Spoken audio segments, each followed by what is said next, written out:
شروع اللہ کے پاک نام سے جس نے دنیا کو ہمارے لیے مسخر فرمایا۔ درود پر آقا نامدار حضرت محمد مصطفیٰ صلی اللہ علیہ وآلہ وسلم اور ان کی آل پر۔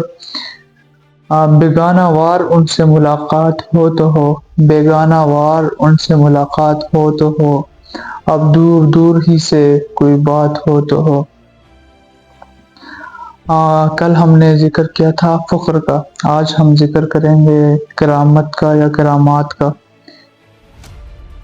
کرامت عربی زبان کا لفظ ہے جس کا مطلب ہے اعزاز یا عظمت۔ تصوف کی اصطلاح میں کرامات ایسے غیر معمولی واقعات کو کہا جاتا ہے جو کہ اللہ کے نیک بندوں یعنی اولیاء الظام، اولیاء اللہ اور صالحین کے ہاتھوں سے ظاہر ہوتی ہیں۔ اب میں پہلے بتا دوں کہ کرامت اور معجزہ اصل میں کئی لوگ میں دیکھتا ہوں کہ فلانے والی سے معجزہ ہو گیا، یہ ہم ویسے بھی کہہ دیتے ہیں کہ یہ تو آج معجزہ ہو گیا، یہ کہنا بھی نہیں چاہیے۔ معجزہ وہ غیر معمولی واقعہ ہے جو اللہ اپنے انبیاء کے ہاتھوں ظاہر فرماتا ہے، اور وہ اللہ پاک نے نبی صلی اللہ علیہ وسلم نبیوں کو، تمام نبیوں کو اپنی اپنی امتوں کے لیے بھیجا ہوتا ہے، جو کہ معجزہ دکھانا لازمی ہوتا ہے، اور ہر پیغمبر کے ساتھ کوئی نہ کوئی معجزہ آیا ہے۔ حضرت موسیٰ علیہ السلام، ہمارے آقا نامدار حضرت محمد صلی اللہ علیہ وسلم، ان کے ساتھ اتنے معجزے، تو ہر نبی کے ساتھ معجزہ ہوتا ہے۔ کرامات جو ہیں اولیاء اللہ، اولیاء الظام، صالحین کے ذریعے ظاہر ہونے والے عجیب و غریب واقعات جو کہ ان کی روحانی طاقت اور اللہ کے قریب ہونے کی نشانی ہوتی ہے، تو اسے کرامت کہتے ہیں۔ جیسے رابعہ بصری رحمۃ اللہ علیہ، ان کی خادمہ خواب میں دیکھتی ہیں کہ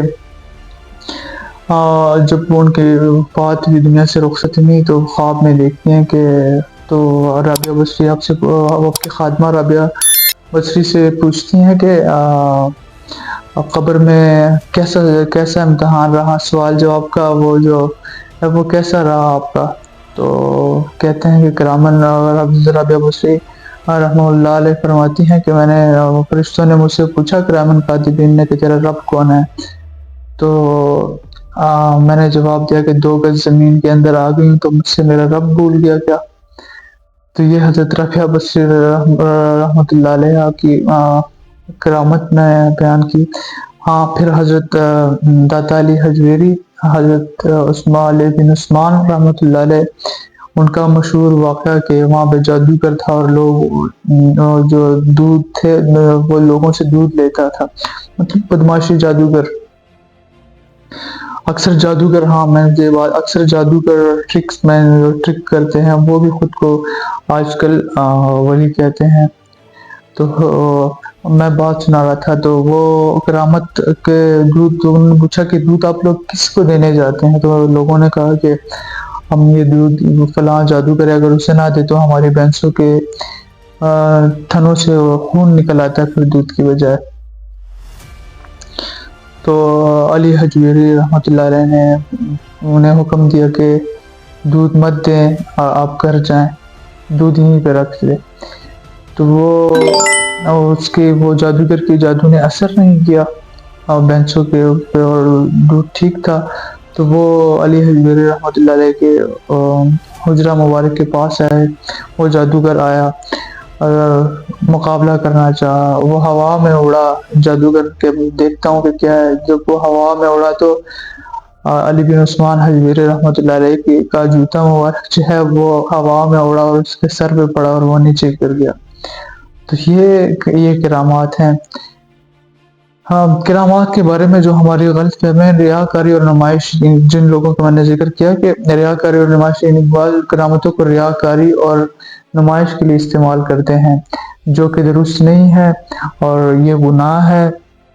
وہ اللہ کا ولی ایسے کرامات بار بار ظاہر نہیں کرتا، وہ اللہ سے لوگ لگائے رکھتا ہے، وہ اس کی اللہ کے ساتھ لو لگی ہوتی ہے، وہ اپنی کرامات کو کبھی نمائش کے طور پر ظاہر نہیں کرنا چاہتا اللہ کا ولی۔